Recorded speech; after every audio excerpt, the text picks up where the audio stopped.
everybody! Hi people on their way to New York. I hope you guys have watched the films and were able to stay awake and are getting there safely. And we are going to be talking about the two films which we watched for this week's session. So, the first one I will be leaving you guys with is The Five Obstructions by Leth and Von Trier.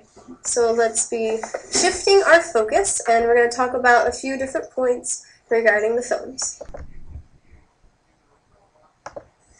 The first point we will be talking about is, at the end of the film, Lars von Trier said, "I have become an expert on Jürgen Leth." Second point, because all he put Jürgen through, he understood his thought processing better than Leth did himself. Von Trier was unsatisfied with Leth's 4 prior attempts at the film because he hadn't yet let go of his self-individualism. Furthermore, let's talk about individualism. Was Leth's individualism lost or gained? Leth's individualism was lost more and more every time he produced a new film, The Perfect Human. Every obstruction Von Trier presented Leth with inhibited his free thought and conformed his thought more and more to that of his own. With each obstruction, Jürgen Leth became more sure of himself and what he was doing. Von Trier gained authorship over Leth and the film. Leth was accountable to Von Trier. So, let's move on to the questions I want you guys to be thinking about. For you guys who are here on Monday, I want this to be brought up in discussion.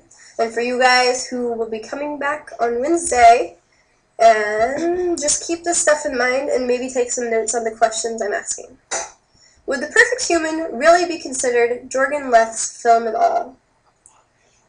So, be writing stuff down, you guys. Take notes.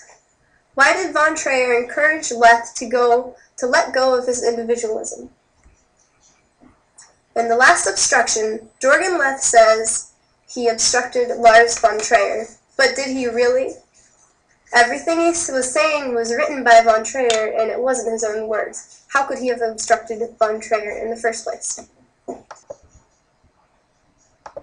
And now let's watch a short clip from The Five Obstructions of The Perfect Human, which is obviously me.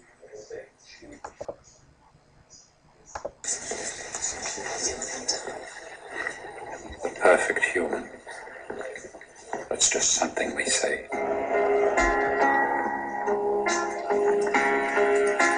What do I feel like? What don't I feel like? And I become better at life. I want to feel, to sense, I want to describe. Try to get everything